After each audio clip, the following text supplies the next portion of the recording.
जय गोपीजन वल्लभ जय गिरिवरधारी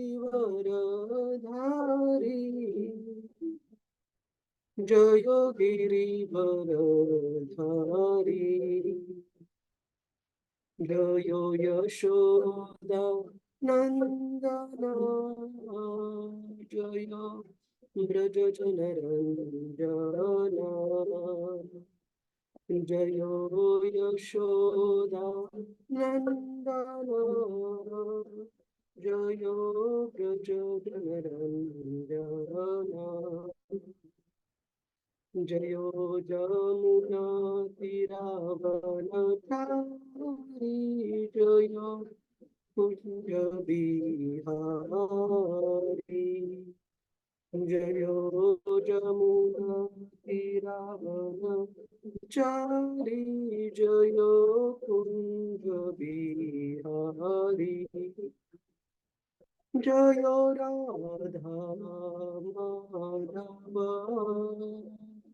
जय कुंज बिहारी जय राधा माधव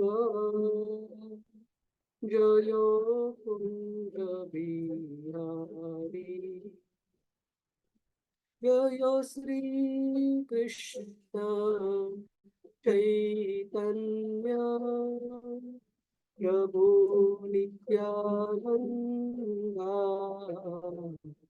श्री अद्वैता गदाधर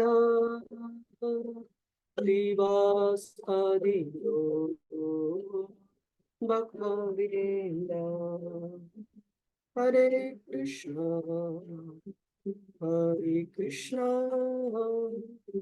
कृष्णा कृष्णा हरे हरे हरे राम हरे राम राम राम हरे हरे हरे कृष्णा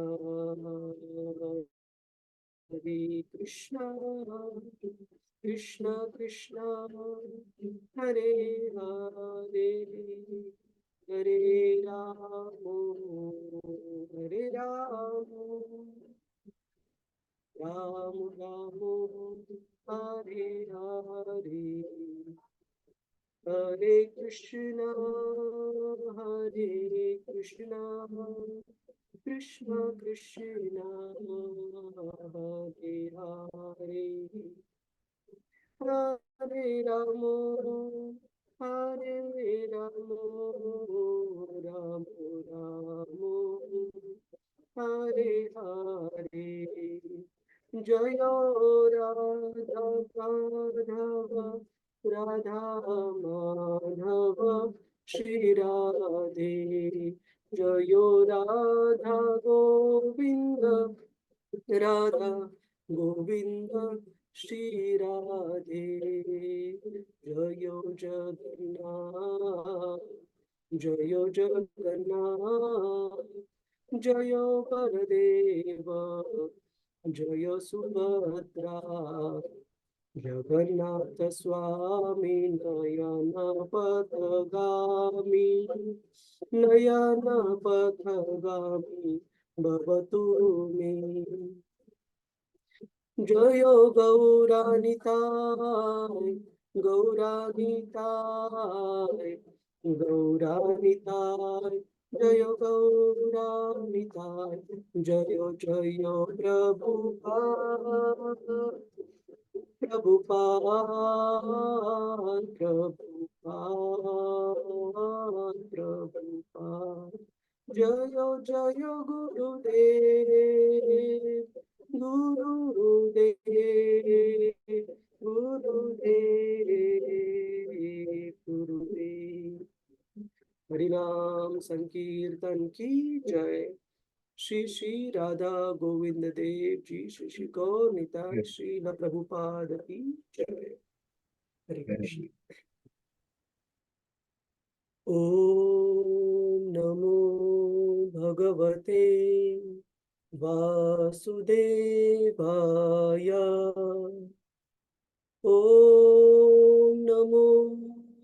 भगवते वासुदेवाय। ॐ नमो भगवते वासुदेवाय। नारायणं नमस्कृत्य नरं चैव नरोत्तमं देवीं सरस्वतीं व्यासं ततो जयमुदीरये। नष्टप्रायेषु अभद्रेषु नित्यं भागवत सेवया भगवतिरुत्तमश्लोके भक्तिर्भवति नैष्टिकी। कृष्णाय वासुदेवाय देवकीनन्दनाय च नन्दगोपकुमाराय गोविन्दाय नमो नमः। ॐ अज्ञानतिमिरन्धस्य ज्ञानाञ्जनशलाकया चक्षुरुन्मिलितं येन तस्मै श्रीगुरवे नमः। नमो ॐ विष्णुपदाय कृष्णपृष्ठाय भूतले श्रीमते भक्तिवेदान्त स्वामिन् इति नामिने। नमस्ते सरस्वते देवे गौरवाणी प्रचारिणे निर्विशेष शून्यवादी पाश्चात्यदेशतारिणे। जय श्री कृष्ण चैतन्य प्रभु नित्यानंद श्री अद्वैत गदाधर श्रीवास आदि गौर भक्तवृंद। हरे कृष्ण कृष्ण कृष्ण हरे हरे, हरे राम राम राम हरे हरे। हरे कृष्ण। तर आपण ज्या मुद्द्यावर आता चर्चा करत होतो त्याच संबंधित काल श्री नामनिष्ठ प्रभूजींनी पण एक खूप सुंदर गोष्ट सांगितली श्रीमद भागवतम क्लासमध्ये। प्रभूजी म्हणाले की जनरली ह्या जगामध्ये, आजकालच्या जगामध्ये लोकांच्या आपण चिंता काय पाहतो की एकतर आर्थिक जिम्मेदाऱ्यांची चिंता असते, मान्य कुटुंब भरणाची चिंता असते, आणि कधी कधी बऱ्याचशा चिंता लोकांना सतावत असतात. परंतु प्रभूजी म्हणाले की खरी चिंता व्यक्तीला कोणती असायला पाहिजे, की आज मी माझे जे ठरलेले जे जपमाळा आहेत, भगवंतांचं नामस्मरण ते व्यवस्थित केलं आहे का? ते करताना मी भगवंतांचं नाव व्यवस्थित ऐकलं आहे का, जे मी उच्चारण करत आहे? ही चिंता असायला पाहिजे. पण ती जर चिंता आपण केली तर बाकीच्या सगळ्या चिंता भगवंत जरूर त्यामध्ये पण हातभार लावतील, मदत करतील, आपल्याला भौतिक गोष्टींमध्ये एकटं पडू देणार नाहीत. परंतु आपण जी भगवंतांची जी भक्ती असते त्याला शेवटची प्रायोरिटी, शेवटची प्राथमिकता देऊन बाकीच्या गोष्टी जीवनामध्ये कधी-कधी खूप जास्त काळजीत पडतो. त्याच्यामुळे भक्तांनी कधी पण भगवंतांना, कृष्ण भक्तीला जी प्राथमिकता आवश्यक आहे जीवनामध्ये ती द्यायला पाहिजे. आणि असं सांगितलं जातं, आपण जर कृष्णाला आपल्या जीवनामध्ये प्राथमिकता दिली तर भगवंत पण त्यांच्या विचारांमध्ये, त्यांच्या काळजीमध्ये आपल्याला नेहमी ठेवतील आणि आपल्याला पण प्राथमिकता देतील. तर थोडासा आपण मागच्या वेळेस चर्चा केलेली आणि आता जी चर्चा करत आहोत, थोडासा गॅप पडलेला एका आठवड्याचा. तर कुणाच्या लक्षात आहे प्रभूजी, माताजी, आपण मागच्या वेळेस कोणत्या मुद्द्यांवर चर्चा केलेली? हरे कृष्ण.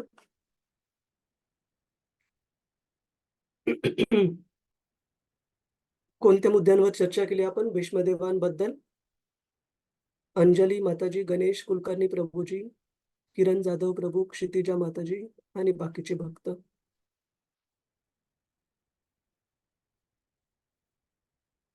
कोणताही एक मुद्दा लक्षात आहे? आपण पाहिलेलं की कशा प्रकारे भीष्मदेव त्यांच्या शेवटच्या क्षणी ज्यावेळेस सूर्य उत्तरायणामध्ये प्रवेश करतो, त्यावेळेस युधिष्ठिर महाराजांना जे उपदेश करत होते भीष्मदेव, त्यांनी तो उपदेश कन्क्लूड केला आणि त्यानंतर भगवंतांवर आपलं ध्यान त्यांनी केंद्रित केलेलं आहे. आणि विशेषतः भगवंतांच्या पार्थसारथी अर्जुनाचे जे रथवाहक आहेत, रथाचे सारथी आहेत कुरुक्षेत्राच्या युद्धभूमीवर, त्या पार्थसारथी रूपावर भगवंतांवर भीष्मदेवांनी आपलं लक्ष हे स्मरण हे केंद्रित केलेलं आहे.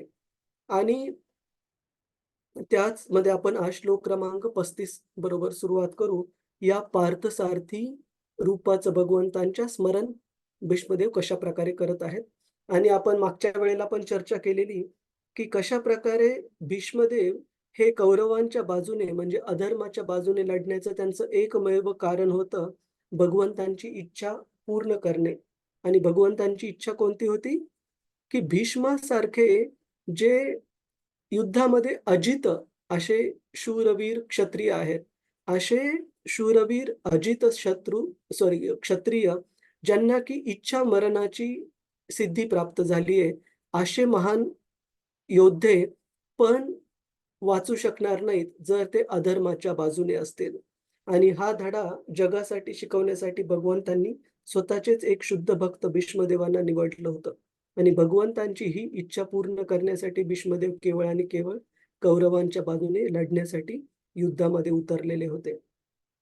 परंतु भगवंतांचे शुद्ध भक्त स्वर्ग अपवर्ग नरकेषु अपि तुल्यार्थ दर्शनम नारायण परः सर्वे न कुतश्चन बिभ्यती स्वर्ग अपवर्गच नरकेषु अपि तुल्यार्थ दर्शनम. की भगवंतांचे भक्त त्यांना स्वर्गात जावं लागू, त्यांना नरकात जावं लागू किंवा कोणत्याही परिस्थितीमध्ये राहू, भगवंतांचं जे स्मरण आहे ते कुठे पण चालू ठेवतात आणि कोणत्याही ठिकाणी जाण्यासाठी कधी त्यांना घाबरावं लागत नाही. अशाच प्रकारचे नारायण परभक्त हे भीष्म होते, भीष्म पितामह.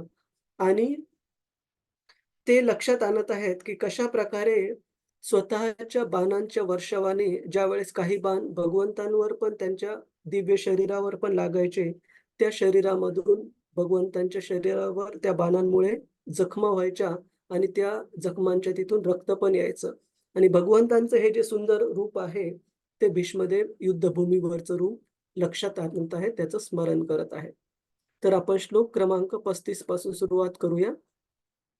आपला कुणाचा काही प्रश्न काही आहे प्रभूजीच माताजीच? आपण मागच्या वेळेस जी चर्चा केली होती त्यावर. हरे कृष्ण.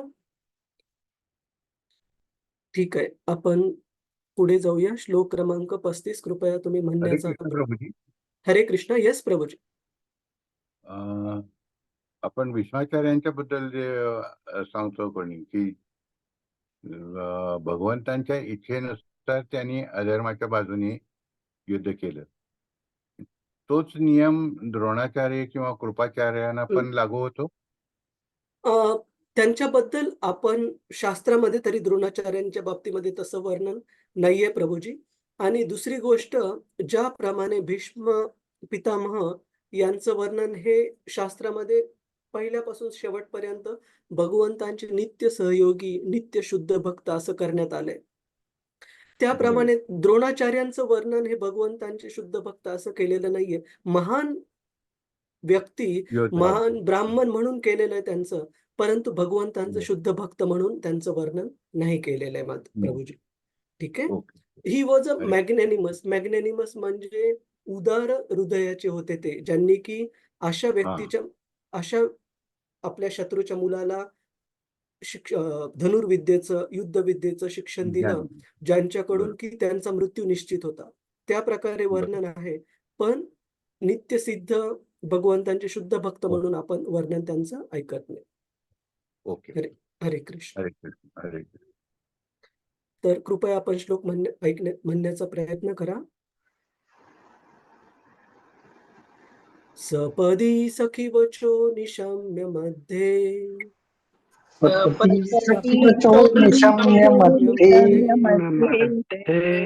निज परयोर बलयोरथं निवेश्य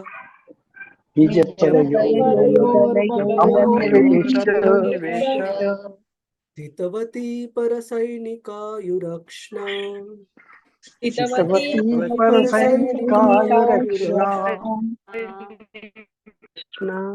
ऋतवती पार्थ सखीरतिर्ममस्तु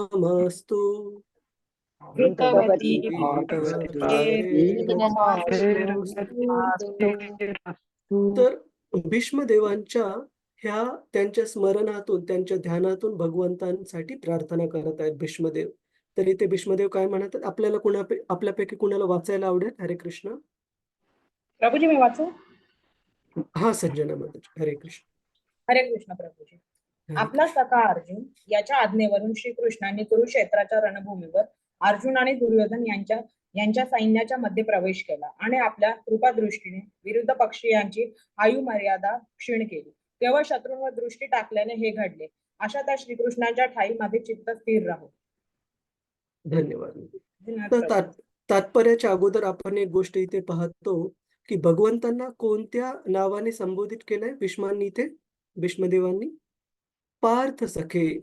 पार्थ सखे म्हणजे अर्जुनाचे हे जिवलग मित्र. तर आपण मागच्या वेळेला चर्चा केली की भगवंतांना त्यांच्या भक्तांच्या संबंधामध्ये संबोधित केलेलं खूप आवडतं. जसं की मागच्या वेळेस आपण एक शब्द पाहिलेला, विजय सखे, की असा अर्जुन, शूरवीर क्षत्रिय अर्जुन, जो की युद्धामध्ये ज्याला विजय प्राप्त झाला, कशामुळे? केवळ आणि केवळ कृष्ण पांडवांच्या बाजूनी असल्यामुळे. तर अशा विजय प्राप्त झालेल्या अर्जुनाचे जे सखा, जे मित्र होते ते भगवंत कृष्ण. त्याचप्रमाणे या श्लोकामध्ये भगवंतांना संबोधित केलेलं आहे अशा पार्थाचे, अर्जुनाचे मित्र म्हणून. कशा पार्थाचे मित्र? ज्या पार्थाच्या आज्ञेवरून भगवंत श्रीकृष्णांनी कुरुक्षेत्राच्या युद्धभूमीवर 2 सैन्याच्या मध्ये रथ स्थापन केला. आपण दुसऱ्या अध्यायाच्या सुरुवातीला भगवद्गीतेमध्ये पाहतो की अर्जुन भगवंतांना सांगतात, दुसऱ्या अध्यायाच्या नाही, पहिल्या अध्यायामध्येच, की दोन्ही सैन्यांच्या मध्ये हे अच्युत, हे कृष्ण, आपण रथ घेऊन चला, जेणेकरून मला पाहता येईल की विरुद्ध बाजूने युद्ध लढण्यासाठी कोण कोण जमलेलं आहे. तर अशा अर्जुनाच्या आज्ञेचं पालन कृष्णाने कुरुक्षेत्राच्या युद्धभूमीवर केलेलं आहे. आणि भगवंतांचा हे पण एक ऐश्वर्य सांगितलं जातं की भगवंत जरी सर्व जीवमात्रांचे स्वामी आहेत या भौतिक आणि आध्यात्मिक दोन्ही जगातल्या, परंतु आपल्या शुद्ध भक्तांच्या इच्छेचं पालन करणं, त्यांची इच्छा पूर्ण करणं, यामध्ये भगवंत अतिशय आनंद प्राप्त करतात. ज्या प्रकारे आपण आपल्या जीवनामध्ये पण बघतो, कधी-कधी लहान मुलाचे आई-वडील असतात, काय सांगितलंय? त्या इच्छा पूर्ण करणं. का? कारण आपलं जे त्या बाळाबद्दलचं जे प्रेम असतं, त्यामुळे आई-वडिलांना त्याला प्रसन्न करणं, त्याला आनंदी करणं हे जास्त त्यांना समाधान वाटतं. त्याचप्रमाणे भगवंत पण आपल्या शुद्ध भक्तांची इच्छा पूर्ण करण्यावर विशेष भगवंतांचा जोर असतो. आणि ज्यावेळेस कृष्ण हे दोन्ही सैन्याच्या मध्ये रथ घेऊन गेले, त्यावेळेला इथं सांगितलेलं आहे की आपल्या कृपादृष्टीने विरुद्ध पक्षीयांची मर्यादा भगवंतांनी क्षीण केली. तर प्रभुपादजी तात्पर्यामध्ये सांगतात की भगवंतांनी दृष्टी टाकल्याने जे विरुद्ध पक्षाचे जे सैन्य होते, केवळ विरुद्ध पक्षाचेच नाही, तर पांडवांच्या बाजूचे सैन्य पण युद्धामध्ये जवळपास सगळे मारले गेले. तर असं आहे का की भगवंतांनी त्यांची दृष्टी टाकली त्याच्यामुळे भगवंतांचा कोप किंवा भगवंतांचा राग होता त्यांच्यावर? असं अजिबात नाहीये. भागवत सांगतं की भगवंत हे ॲब्सोल्यूट म्हणजे परिपूर्ण आहेत. परिपूर्णचा अर्थ काय होतो? परिपूर्णचा अर्थ होतो की भगवंतांनी दिलेली शिक्षा, भगवंतांनी कधी कुणाला रागवलेलं किंवा भगवंतांनी कुणावर केलेली कृपा, या दोन्हीमध्ये फरक नाहीये. का? तुम्ही म्हणाल की कुणाला रागवणं आणि कुणाला प्रेमाने वागवणं याच्यामध्ये फरक आहे. आपण ज्यावेळेस करतो त्यामध्ये आहे, पण भगवंत ज्यावेळेस करतात त्यावेळेस त्यामध्ये नाहीये. कारण भगवंतांनी कधी कुणाला दिलेली शिक्षा, कधी कुणाला रागवलेलं, कधी कुणाला प्रेमाने उपदेश केलेला किंवा कुणाला कृपा दिलेली, ह्या सर्व कृपा आहेत. कारण प्रत्येक ठिकाणी त्या व्यक्तीचा फायदाच होतो. कशाप्रकारे फायदा होतो? ते आपण तात्पर्यामध्ये पाहू, की कशाप्रकारे जे कोणते सैनिक, मग ते कौरवांच्या बाजूचे असो किंवा पांडवांच्या बाजूंचे, भगवंतांच्या कृपादृष्टीमध्ये भगवंतांच्या समोर आपला प्राणत्याग ज्यावेळेस त्यांनी केला कुरुक्षेत्राच्या युद्धभूमीवर, त्यांना कशाप्रकारे सर्वोत्तम गती प्राप्त झाली. केवळ आणि केवळ कृष्णांच्या समोर आपला देहत्याग केल्याने. तर अशा भगवंत कृष्णांवर भीष्म प्रार्थना करत आहेत की माझे त्यांचे चित्त स्थिर राहो त्यांच्या मृत्यू समय. संजना माताजी तात्पर्य. हो प्रभूजी. हरे कृष्ण. तात्पर्य भगवद्गीतेत 1.21 ते 25 अर्जुनाने अच्युत अशा भगवान श्रीकृष्णांना आपला रथ दोन्ही बाजूच्या सैन्याच्या व्यूहामध्ये नेऊन उभा करण्यास सांगितले. तसेच आपल्याला युद्धात ज्यांच्याशी लढवायचे आहे त्या शत्रूंचे आपण पूर्ण निरीक्षण करेपर्यंत तेथेच थांबण्यास सांगितले. त्याच वेळी एखाद्या आज्ञाधारक सेवकाप्रमाणे भगवंतांनी अर्जुनाचा रथ दोन्ही सैन्यांमध्ये नेऊन उभा केला आणि विरोधी पक्षात कोण कोण प्रमुख योद्धे आहेत ते दाखवून दिले. जसे येथे भीष्म आहेत, येथे द्रोण आहेत इत्यादी. वास्तविकपणे भगवान हेच जगातील सर्वश्रेष्ठ चेतन तत्व आहे. ते कोणाचे आज्ञाधारक चाकर नव्हे तर ते कोणाचे आज्ञाधारक चाकर नव्हे, मग तो कोणीही असो, पण आपल्या निष्ठावंत भक्तांबद्दल प्रभूच्या मनात जे अकारण कारुण्य व प्रेम असते, त्यामुळे काही प्रसंगी भगवान आज्ञा मिळवण्याची वाट पाहणाऱ्या सेवकाप्रमाणे भक्ताच्या आज्ञेचे पालन करतात.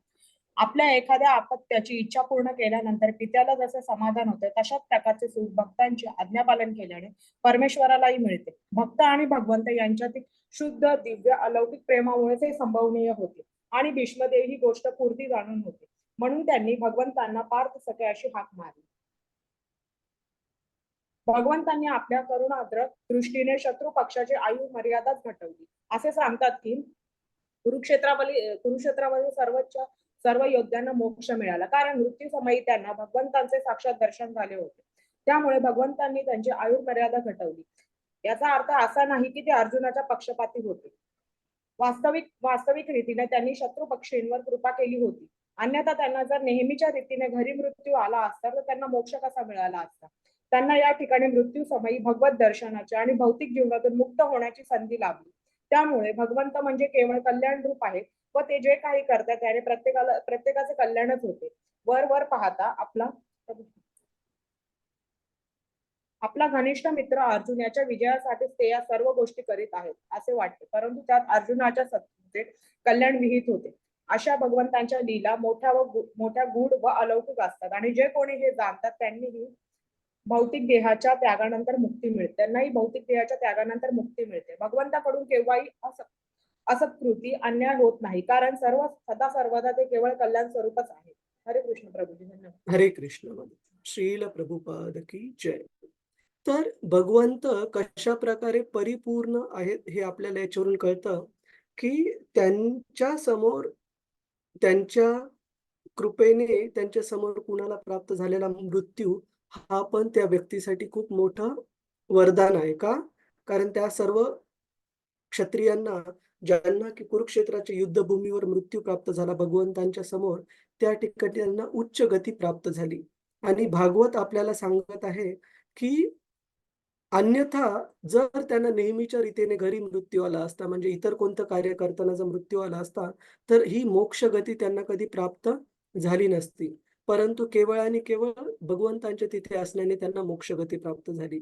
मग काय समजायचं की तेवढ्या थोड्या काळाकरता होणारा त्रास, पण नित्य शाश्वत जीवन आध्यात्मिक जगतामध्ये शाश्वतरित्या राहायला मिळणे, सच्चित आनंद रूपामध्ये, ते भगवंतांची कृपा समजायची का थोड्या काळाकरिता इथे काय थोडासा त्रास जो शिक्षा जी भोगावं लागते. शाश्वत फायदा हा कोणत्याही व्यक्तीला इव्हन डिमन्स म्हणजे जे आसुरिक प्रवृत्तीचे लोक आहेत, त्यांना पण भगवंतांकडून प्राप्त होतो. त्याच्यामुळे भगवंतांना काय सांगितलं आहे? सर्व जीवांचे कल्याण रूप आहे. ते कधी डिफरन्शिएट म्हणजे भेदभाव करत नाहीत की भक्तांना आपण अशा प्रकारे फायदा करून देऊ आणि भक्तांचे जे आसुरिक प्रवृत्तीचे लोक आहेत, त्यांना आपण अशा प्रकारे शिक्षा देऊ. भगवंतांची शिक्षा हे पण जीवाच्या कल्याणाचंच काम करते. जसं की कधी-कधी उदाहरण दिलं जातं, की एक डॉक्टर आहे. तर एक सर्जन जे असतात, ते कधी-कधी पेशंटला वाचवण्यासाठी म्हणा, पेशंटला कोणता रोग असेल, आजार असेल, त्याचं ऑपरेशन करण्यासाठी त्यांना ऑपरेशनमध्ये कधी-कधी चाकूचं, कात्रीचं, सुईचं उपयोग करावा लागतो त्या पेशंटच्या शरीरावर. पण डॉक्टर चाकूचा किंवा कात्रीचा उपयोग करत आहेत त्या पेशंटच्या शरीरावर, याचा अर्थ असा नाही की डॉक्टर त्याचे शत्रू आहेत. डॉक्टर हे सर्व उपयोग करत आहेत केवळ आणि केवळ त्या पेशंटचा जीव वाचवण्यासाठी. त्याच प्रकारे भगवंतांनी पण छोटीशी कधी भगवंतांना कुणाला डिसिप्लिन करण्यासाठी म्हणजे कुणाला समज देण्यासाठी कधी छोटीशी शिक्षा द्यावी लागते या जगामध्ये. परंतु ती शिक्षा प्राप्त झाल्यानंतर जी शाश्वत जो रिझल्ट प्राप्त होतो, तो अनादी काळासाठी, अनंत काळासाठी त्या व्यक्तीला सच्चिद आनंद रूप प्राप्त होतं, भगवत धाम प्राप्त होतं. आपल्याला कोणत्या अशा व्यक्तीचं उदाहरण लक्षात आहे प्रभुजीच, माताजीच, ज्यांना भगवंतांकडून थोड्या काळाकरिता अशी शिक्षा प्राप्त झाली, परंतु शाश्वत जीवन नंतर प्राप्त झालं आध्यात्मिक जगतामध्ये? कोणता व्यक्ती लक्षात आहे आपल्या? विचार करा आपल्या ऐकण्यामध्ये. कोण आहे असा असुर किंवा असुरिक प्रवृत्तीचा व्यक्ती, जो भगवंतांचा नेहमी हेवा करायचा आणि ज्याला भगवंतांनी शिक्षा पण दिली, परंतु निश्चित शाश्वत गती प्राप्त झाली त्यांना मृत्यूनंतर? हरे कृष्ण शिशुपाल प्रभुजी आहे. त्यांचा शिशुपाल शिशुपाल, शिशुपाल बरोबर आहे. शिशुपाल तसा कंस जगाई पण जगायमधाय भगवंतांकडून शिक्षा प्राप्त झालेले सर्व असुर तुम्ही पकडू शकता. कोणताही असुर, शिशुपाल आहे, दंतवक्र आहे, जरासंध, जरासंधाला तर कंस पण आहे ना, कंस कंस पण आहे, रावण आहे, हिरण्यकशिपू आहे. कोणतेही भगवंतांकडून शिक्षा प्राप्त झालेले असुर तुम्ही पकडा किंवा पूतना. भगवंतांनी या कृष्ण अवतारामध्ये शिक्षा दिलेली सर्वात पहिली खेचरी नावाची राक्षसी, खेचरी प्रकारातली राक्षसी. खेचरी ही अशा प्रकारची राक्षसी असते, जी की लहान मुलांना मारण्यामध्ये तिला आनंद प्राप्त होतो. तर अशा पूतनेचा काही दिवस फक्त भगवंतांचं वय असताना त्यांनी सर्वात पहिले तिला मारलं होतं आणि तिला पण आध्यात्मिक जगतामध्ये आपल्या मातेच्या रूपामध्ये म्हणजे यशोदा मातेच्या असिस्टंटच्या रूपामध्ये पूतनेला स्थान प्राप्त करून दिलं भगवंतांनी शाश्वत. तर अशा प्रकारे जसं शिशुपालच्या केसमध्ये आपण पाहतो, शिशुपाल याला भगवंतांनी कशा प्रकारे मारलं? प्रभुजीच, माताजीच, कोणत्या शस्त्राने मारलं? सुदर्शन चक्र.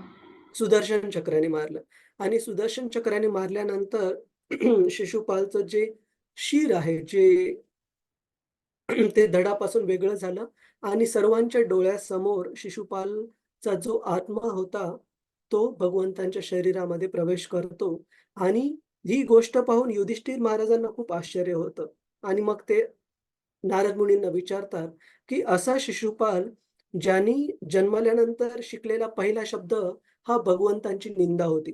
कृष्णाचा अपमान आणि कृष्णाची निंदा हे शब्द शिशुपाल सगळ्यात पहिल्यांदा बोलायला शिकला आणि शेवटपर्यंत हेच त्याचं प्राथमिक उद्देश होता जीवनामध्ये, की भगवंतांप्रती ईर्ष्येचा भाव ठेवणे आणि भगवंतांची निंदा नालस्ती करणे. परंतु भगवंतांचं शिशुपाल याच्या आईला दिलेलं वचन होतं, की 100 अपराध एक सलग भगवंतांची निंदा नालिस्ती करेपर्यंत भगवंत शिशुपाल याला माफ करतील. परंतु राजसूय यज्ञामध्ये ज्यावेळेस भगवंतांना तिथे उपस्थित असलेल्या सर्व लोकांमध्ये सर्वश्रेष्ठ मान युधिष्ठिर महाराजांनी प्राप्त करून दिला, त्यावेळेला शिशुपाल दरवेळेस जे काउंट ठेवायचा, जी मोजमाप ठेवायचा, की आपण अपराध करताना कृष्णांच्या प्रती अपराध करताना जस्ट तो 100च्या जवळ जाऊन थांबायचा. पण यावेळेस त्याचा राग इतका अनावर झालेला होता ईर्ष्येमुळे, की तो ते 100चं काउंट, 100चं मोजमाप विसरून गेला आणि 100च्या पुढे एक सलग न थांबता भगवंतांकडून शिक्षा प्राप्त झाली. परंतु नारद मुनी युधिष्ठिर महाराजांच्या या आश्चर्य व्यक्त करण्यावर सांगतात, की हे युधिष्ठिर महाराज, 7व्या स्कंदाच्या सुरुवातीला खूप छान एक चॅप्टर आहे. त्या चॅप्टरचं नाव आहे the lord is equal to all, की कृष्ण कसे सर्वांच्या प्रती हे इक्वलला आपण मराठीत काय म्हणतो? समभाव ठेवतात. सर्वांच्या प्रती कसे समान आहेत.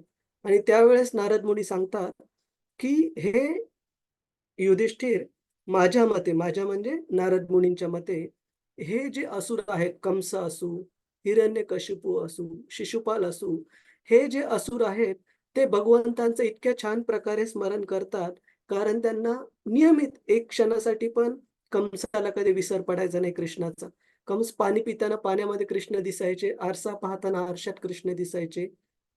बाटली कोणती पाहताना त्याच्यामध्ये कृष्ण दिसायचे. प्रत्येक ठिकाणी त्याला कृष्ण मृत्यूच्या रूपामध्ये दिसायचे. तर नारद मुनी सांगतात, की असे असुर भगवंतांप्रतीच्या अशा स्मरणाने त्यांचं शुद्धीकरण होतं. कारण भगवंतांना जरी ते आपले शत्रू मानत असतील, परंतु भगवंत हे ॲब्सोल्यूट म्हणजे परिपूर्ण आहेत. म्हणजे कोणी शत्रूच्या रूपामध्ये, कोणी भक्ताच्या भावामध्ये, भक्तिभावाने भगवंतांचं स्मरण केलं, तरी दोघांनाही जे फळ मिळणार आहे, ते कधीही त्यांच्यासाठी चांगलंच फळ मिळेल. आणि त्याच्यामुळे भक्ती रसामृत सिंधू या ग्रंथामध्ये श्रील रूप गोस्वामी खूप छान लिहितात. ते म्हणतात, की "येन केन प्रकारेण मन कृष्ण निवेशयेत." त्याच्यामुळे समजण्यासाठी खूप सोपा आहे हा श्लोक. "येन केन प्रकारेण" म्हणजे या प्रकाराने किंवा त्या प्रकाराने मन कृष्ण निवेशयेत. आपलं मन हे नेहमी भगवंतांवर केंद्रित केलं पाहिजे. आणि नारद मुनी म्हणतात, की हे जे असुर आहेत, शिशुपाल असू, दंतवक्र असू, जरासंध असू, कंस असू, हे जे सगळे असुर आहेत, ते भगवंतांवर इतक्या चांगल्या प्रकारे लक्ष केंद्रित करतात. मग ते निगेटिव्हली असू द्या, चुकीच्या मुद्द्यासाठी असू द्या, भगवंतांना शत्रू समजून. परंतु भगवंतांवर लक्ष केंद्रित करणे हे खूप महत्त्वाचं आहे. की नारद मुनी म्हणतात, की मला कधी-कधी वाटतं, की भक्त पण एवढ्या चांगल्या प्रकारे भगवंतांवर लक्ष केंद्रित करतात का नाही माहीत नाही. पण हे असुर भगवंतांवर खूप एकाग्र होते त्यांच्या विचार करण्याच्या पद्धतीमुळं आणि त्याच्यामुळे त्यांचं शुद्धीकरण निश्चित झालं भगवंतांचं स्मरण करून. तर अशा प्रकारे आपल्या सर्वांना ही गोष्ट कळाली प्रभूजीच माताजीच, की आपण पाहिलं कृष्ण त्यांच्या भक्तांच्या प्रती आणि असुरांच्या प्रती कसा समभाव ठेवतात. म्हणजे भगवंतांनी दिलेली असुरांना शिक्षा आणि भक्तांना दिलेलं वरदान या दोन्हीही भगवंतांच्या कृपाच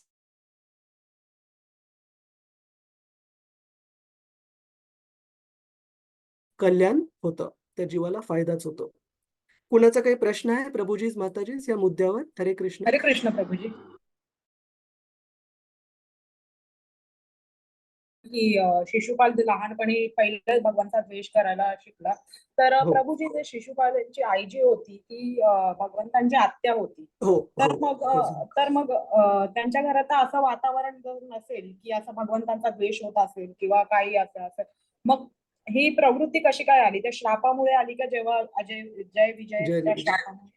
हा. तर बरेच कारणं आहेत. एक कारण तर तुम्ही जसं सांगितलं, की भगवंतांना वीर्य रस म्हणजे त्यांना जे युद्धाचा एक रस असतो. जसं की काही वेळेला काही जे पहिलवान असतात, त्यांना स्वतःसोबत कुस्ती करण्यासाठी कोणीतरी लागतं, तरच त्यांना छान वाटतं.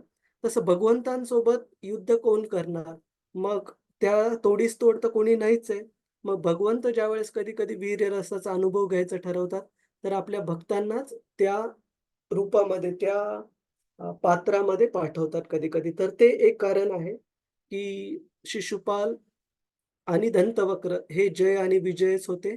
भगवंतांचे नित्यसेवक वैकुंठ लोकामधले. ते एक कारण झालं.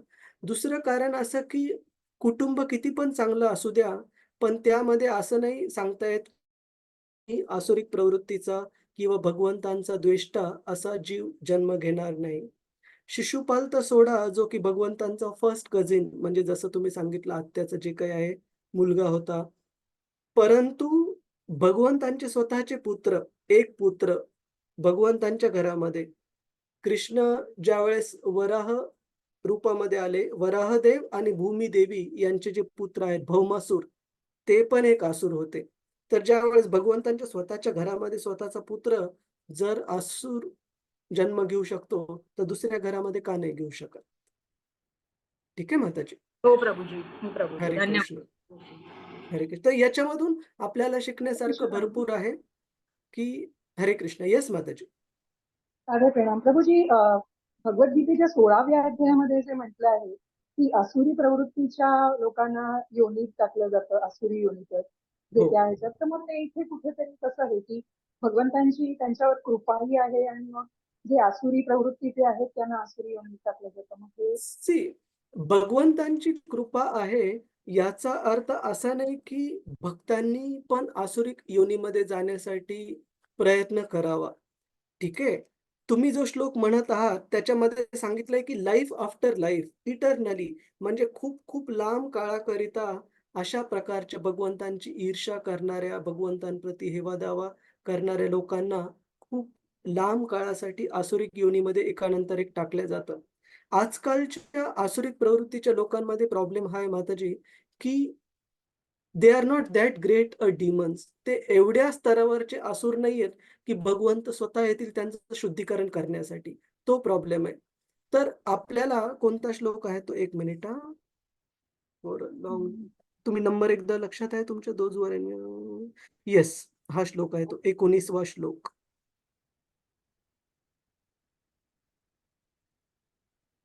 सोळावा अध्याय, ज्याच्यामध्ये दैवी आणि आसुरिक संपदा सांगितलेल्या आहे, दैवी आणि आसुरिक प्रवृत्ती सांगितल्या आहेत. त्याच्यामध्ये भगवंत सांगतात, की जे भगवंतांबद्दल ईर्ष्या ठेवतात, ईर्ष्याभाव ठेवतात, अशा लोकांना भगवंत जन्म-जन्मांतरानंतर वेगवेगळ्या प्रकारच्या आसुरिक योनींमध्ये जन्म प्राप्त करून देतात. तर याच्यामध्ये प्रॉब्लेम हा आहे, की तेवढा काळ हा जीव जोपर्यंत त्याचा उद्धार होणार नाही आणि भगवत धामात परतणार नाही, तोपर्यंत या भौतिक जगतामध्ये अडकावं लागेल आणि भौतिक जगतामध्ये अडकावं लागेल म्हणजे मायेच्या मायाजाळामध्ये पण अडकून राहावं लागेल. तर ते नुकसान आहे ना माताजी? तर भगवंतांच्या ज्या कृपांचं आपण उदाहरण सांगितलं, शिशुपाल वगैरे, ते खूप हाय क्लासला आपण मराठीत काय म्हणतो, खूप उच्च स्तरावरचे असुर होते ते. रावण, कंस, साधारण अंडू-पांडू असुर नव्हते हे. कशामुळे असाधारण असुर होते? कारण त्यांचं भगवंतांबद्दलचं स्मरण जे होतं ते अविरत होतं, न थांबणारं होतं, सतत होतं. पण हे भौतिक जगामधले जे साधे-सुधे टॉम, डिक, हॅरी, साधे-सुधे अंडू-पांडू जे असुर आहेत, त्यांच्यामध्ये प्रॉब्लेम हा आहे, की ते तेवढ्या उच्च स्तरावरचे असुर नाहीयेत. भगवंतांबद्दलचे शत्रुत्व पण कसं पाहिजे? अविरत पाहिजे. म्हणजे स्मरण बिलकुल गॅप नसताना पाहिजे, सलग पाहिजे. त्या प्रकारचं नाहीयेत हे असुर माताजी. म्हणजे ती ठीक आहे. भावना जी आहे, त्या भावनेला डिफरन्शिएट केलंय ना, की म्हणजे करेक्ट. ती अविरत होती. हां. ही एक गोष्ट आणि दुसरी गोष्ट भक्तीची जी व्याख्या सांगितली आहे भक्ती रसामृत सिंधूमध्ये, अन्य अभिलाषिता शून्यम ज्ञान कर्म अनावृतम अनुकूलेन कृष्णानुशीलनम भक्तीर उत्तम.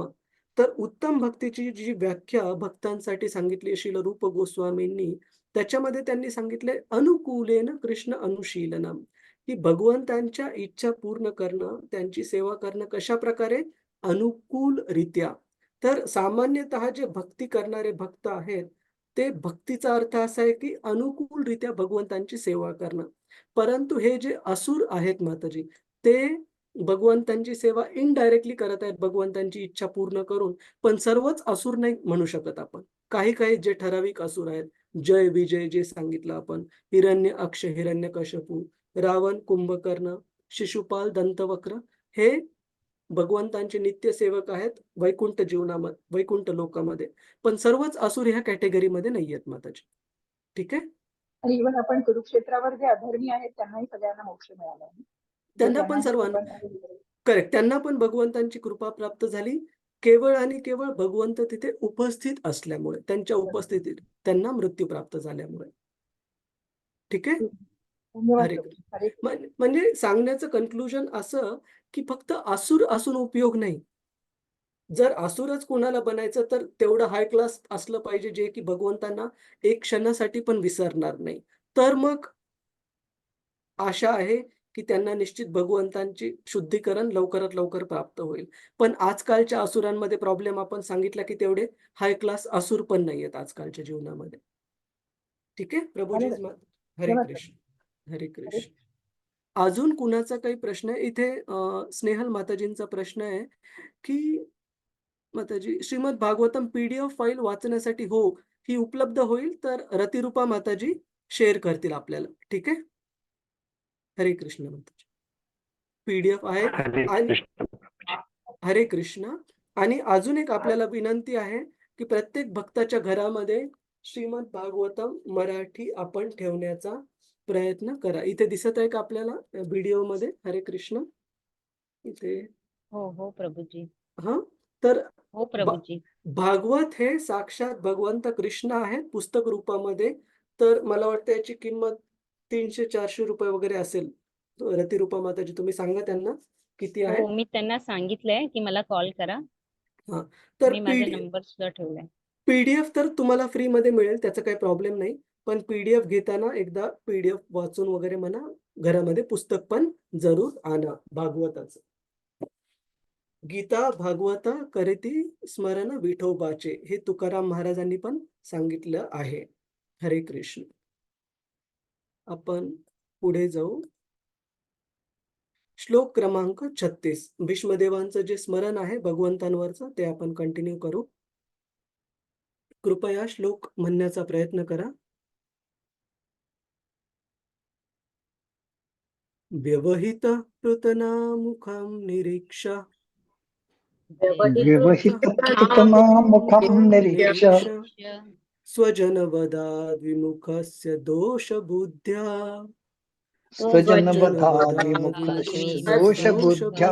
दोषबुद्ध्या कुमतिमहरदात्मविद्यया यश कुमति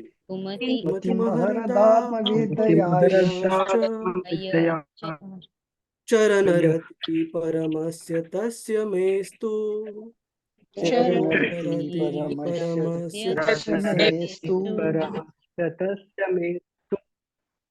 तर भीष्मदेव पुढे काय म्हणत आहेत? आपल्यापैकी कुणाला वाचायचंय? हरे कृष्ण. हरे कृष्ण प्रभूजी, मी वाचू? हा, क्षितिजा माताजी. प्रभूजी मला पण नंतर वाचायला आवडेल. हा हा, एक मिनिट. हा, आत्ता कोणी सांगितलेला? मंजरी माताजी का? क्षितिजा नाही, माताजी? आता नेहमी क्षितिजा माताजी असते. ओके, क्षितिजा माताजी वाचा. त्याच्यानंतर कुणाला वाचायचंय? मला वाचायला आवडेल. हा माताजी, आपण नाव नाही टाकलं आपलं. सॉरी, मी आता जर दुसऱ्या याच्यावरनं बोलते. माझं नाव मंजिरी. हा, मंजरी माताजी, ओळखला मी, आवाज ओळखला. हरे कृष्ण. हरे कृष्ण. अनुवाद आणि तात्पर्य श्रीला प्रभुपाद द्वारा. श्रीला प्रभुपाद की जय.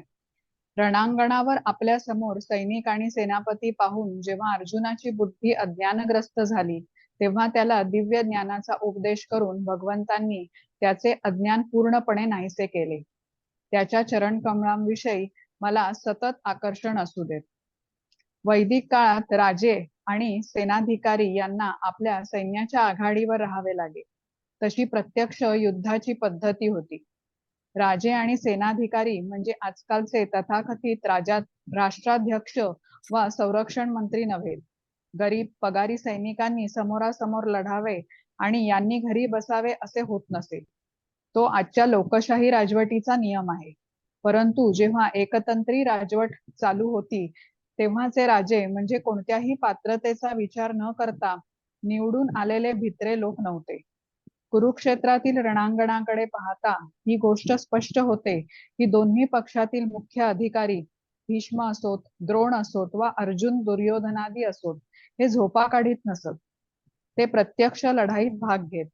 हे लढाईचे समरक्षेत्र सुद्धा लोकांच्या नेहमीच्या नागरी वस्तीपासून दूर असे विचारपूर्वक ठरवलेले असे. यामुळे निष्पाप सामान्य नागरिकांना या प्रतिस्पर्धी राजपक्षांच्या युद्धाचा कोणताही उपद्रव होत नसे. या लढाईत पुढे काय घडणार आहे याच्याशी नागरिक अर्जुन असो नाही तर दुर्योधन असो, जो कोणी राजा असेल त्याला त्यांनी आपल्या उत्पन्नाची चौथाई कर म्हणून दिली की संपले.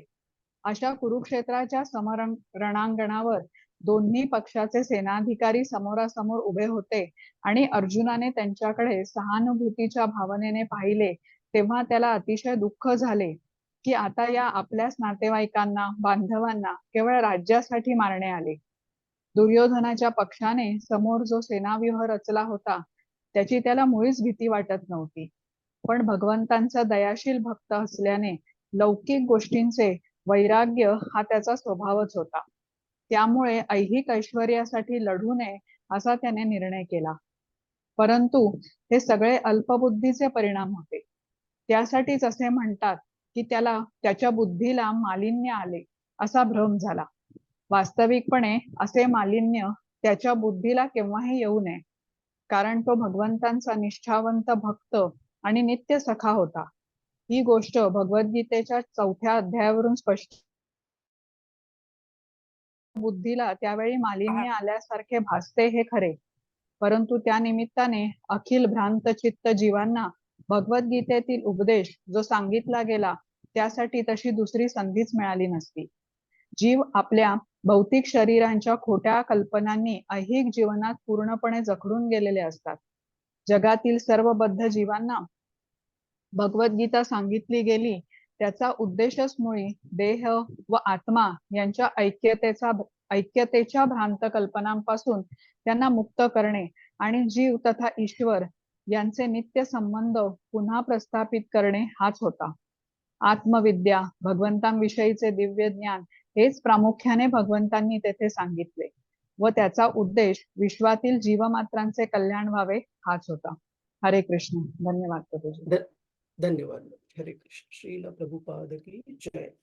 तर इथे भीष्मदेव स्मरण करत आहेत की कशा प्रकारे कुरुक्षेत्राच्या युद्धभूमीवर ज्यावेळेस अर्जुनाने कृष्णांना सांगितलं 2 सैन्यामध्ये रथ घेऊन चला, आणि त्यानंतर अपोजिट साइडने विरुद्ध पक्षाचे अनेक महान योद्धे जे की अर्जुनाचे रिस्पेक्टफुल, अर्जुनाच्या आदरणीय असे व्यक्ती होते, जसे द्रोणाचार्य होते, भीष्मदेव होते, आणि अर्जुनाचे काही काही पुतणे म्हणजे आपल्या भावांचे मुलं, अर्जुनाचे स्वतःचे भाऊ म्हणजे चुलत भाऊ वगैरे हे सगळे होते, आप्तेष्ट होते, कृपाचार्य होते, द्रोणाचार्य होते.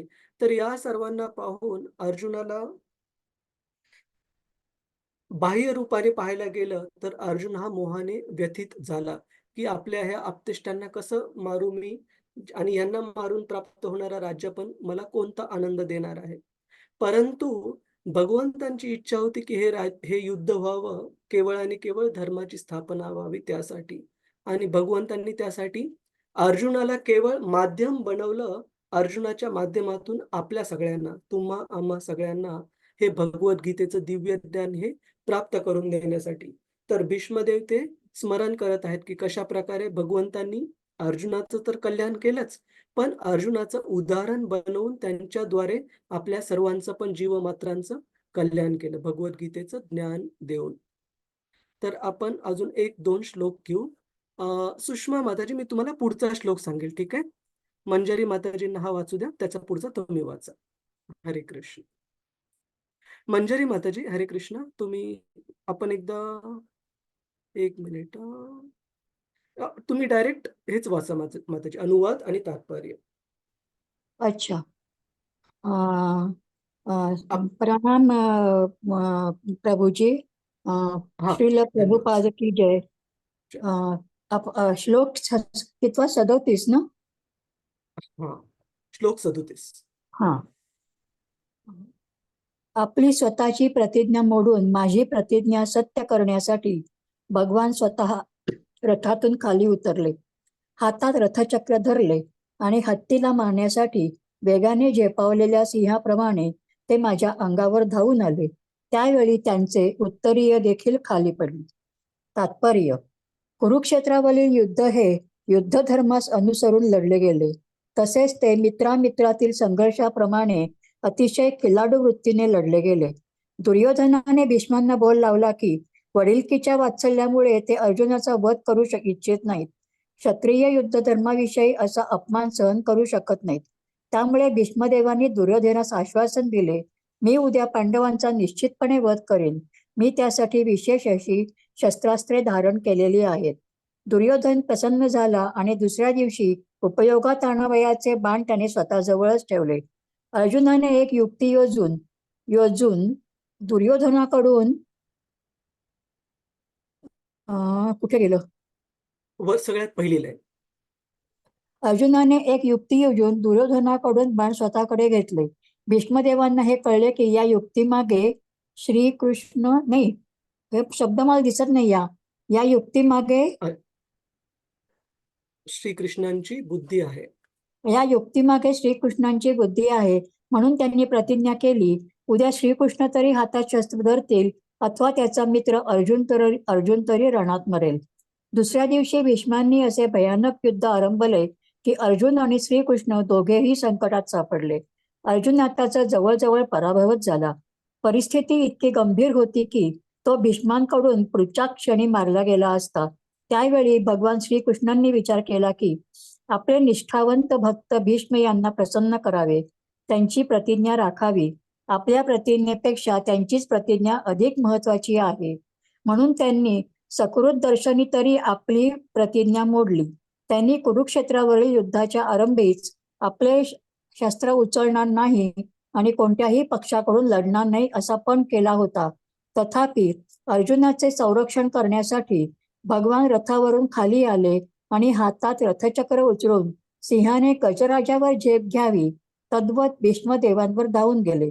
क्रोधावेशाने आपले उत्तरीय मध्यच भूमीवर गळून पडले आहे याचाही त्यांना विसर पडला. भीष्मदेवांनी तत्काळ आपली शस्त्र टाकून दिली आणि आपल्या प्रियतम दैवताकडून श्रीकृष्णांकडून मृत्यू स्वीकारावयास ते सिद्ध झाले. त्या क्षणीच त्या दिवसाचे युद्ध हे असे संपले आणि अर्जुन वाचला. वस्तुतः अर्जुनाच्या वधाची शक्यताच नव्हती, कारण भगवान स्वतः त्याचे सारथी होते.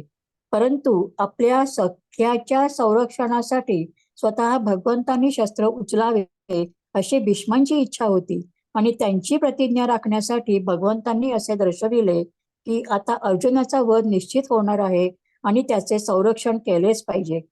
त्यांनी भीष्मदेवांसमक्ष उभे राहून त्यांची प्रतिज्ञा सत्य ठरल्याचे आणि आपली प्रतिज्ञा भंग केल्याचे दाखवून दिले. हरे कृष्ण.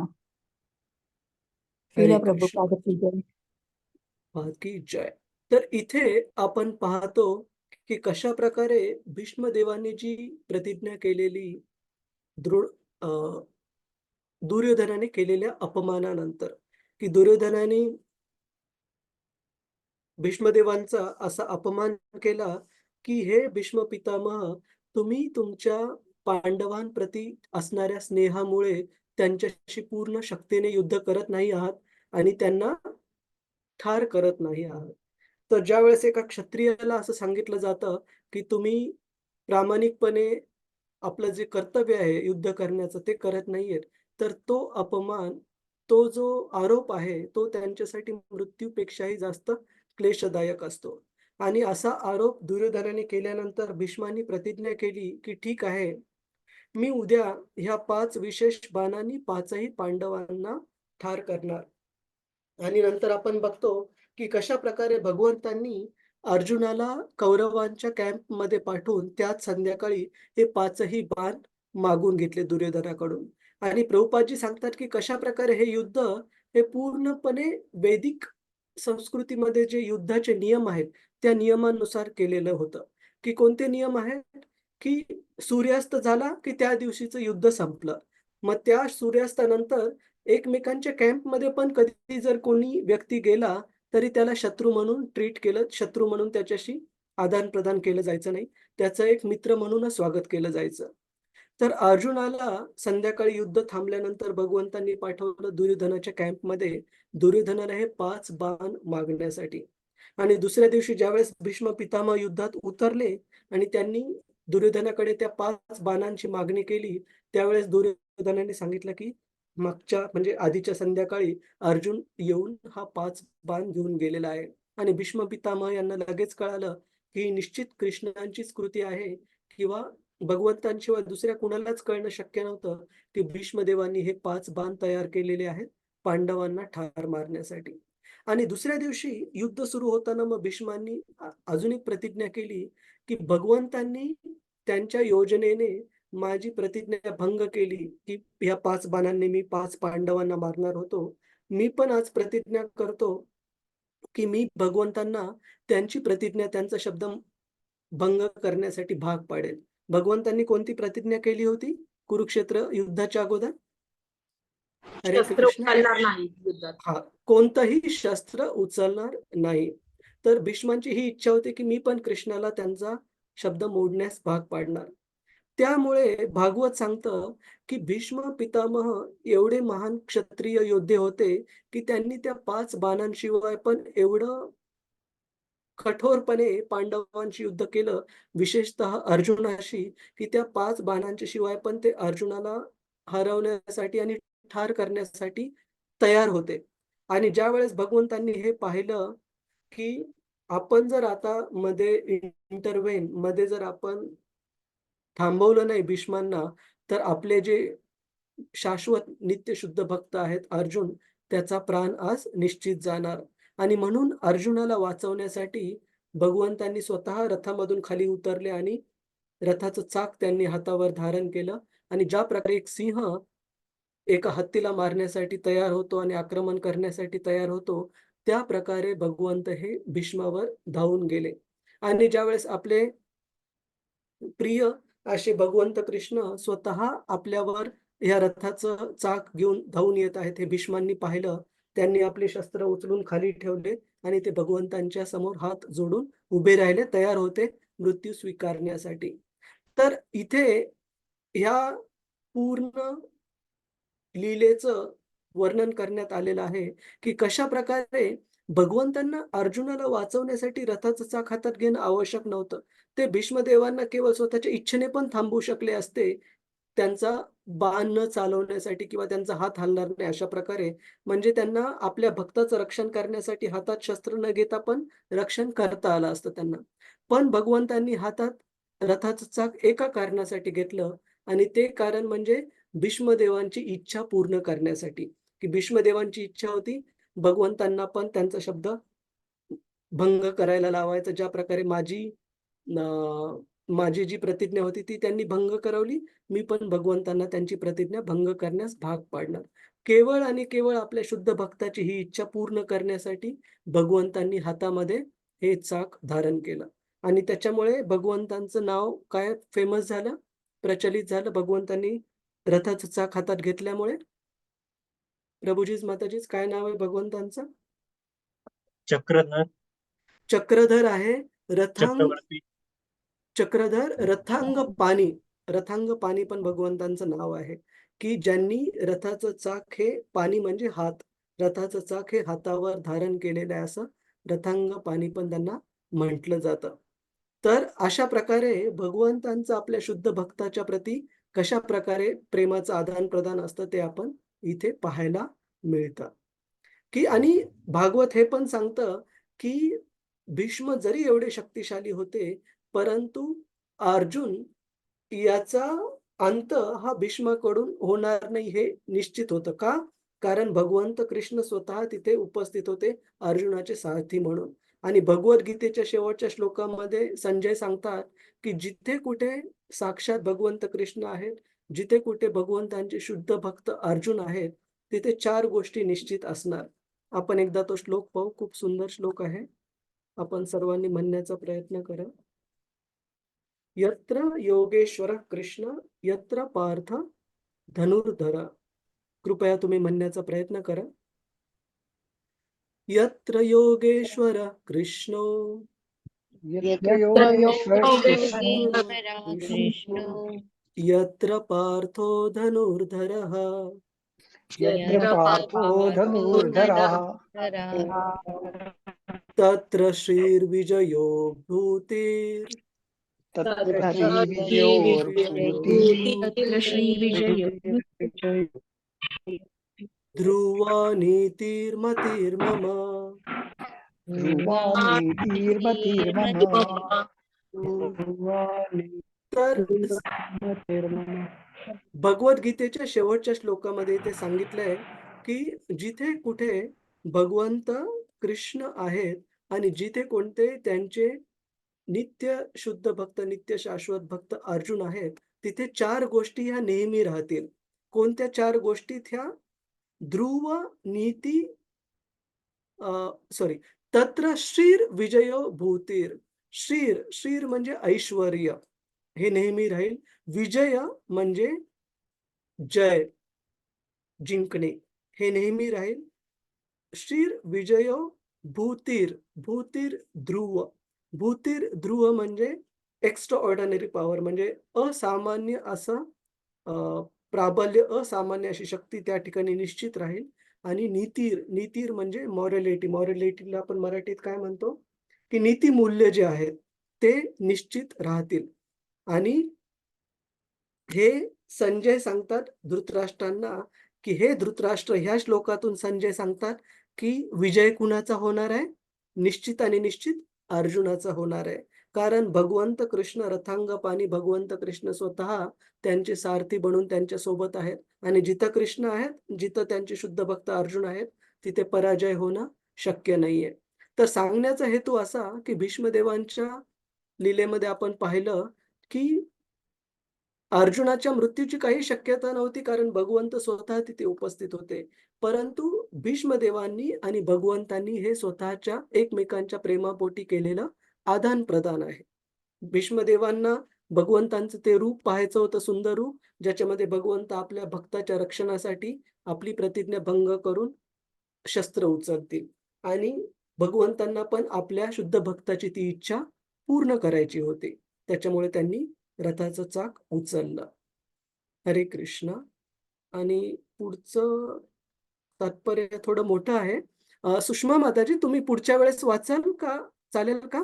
नाहीतर आपल्याला सर्वांना हो, उशीर हो. होईल आज. हो हो चालेल. ठीक हरे आहे कृष्ण. माताजी. हरे कृष्ण. तर आपण पुढच्या वेळेला श्लोक क्रमांक 38 पासून सुरुवात करूया आणि या मंगळवारी आपण निश्चित भेटू कारण मी इथेच आहे. हरे कृष्ण. आजच्या आपण केलेल्या चर्चेवर कुणाचा काही प्रश्न आहे? हरे कृष्ण. कुणाला काही सांगायचंय त्याच्यावर?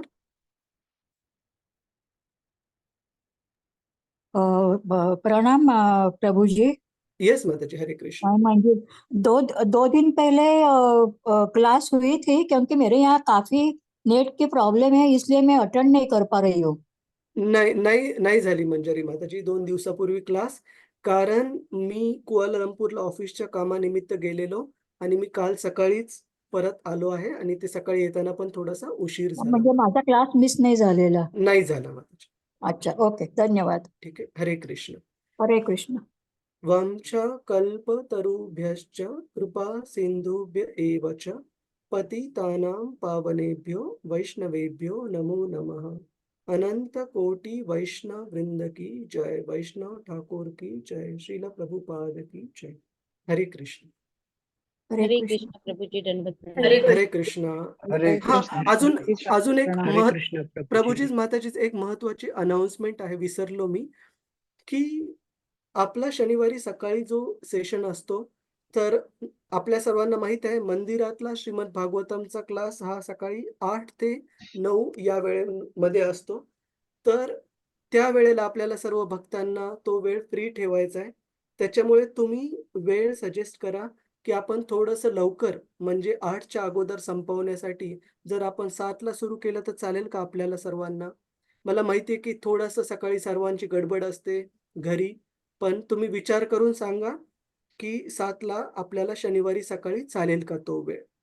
कारण एकतर चालेल. आपल्याला 8च्या अगोदर संपवावं लागेल किंवा 9च्या नंतर सुरुवात करावी लागेल. मग 9च्या नंतर सुरुवात केली तर थोडा उशीर होईल आपल्यालाच आपल्या दिन-प्रतिदिनच्या कार्यासाठी. प्रभूजी जसं आता संध्याकाळी घेतलंय तसं चालेल का? कारण की 7 म्हणजे इकडे 5:30 होतात प्रभूजी. चा चा नाही. 7 म्हणजे भारतातले 7 म्हणत आहे माताजी मी. इकडचे प्रभूजी इकडे दुबईमध्ये 5:30 अच्छा असतात. दुबईचे. अच्छा दुबईचे. ओके. ठीक आहे आपण विचार करू. संध्याकाळी माझं 1 मिनिट हां. रतिरूपा माताजी हे बंद करा. हा, ओके ओके, मी बंद. थोडंसं उशिरा प्रभूजी 9:30 पर्यंत शनिवारी सकाळी।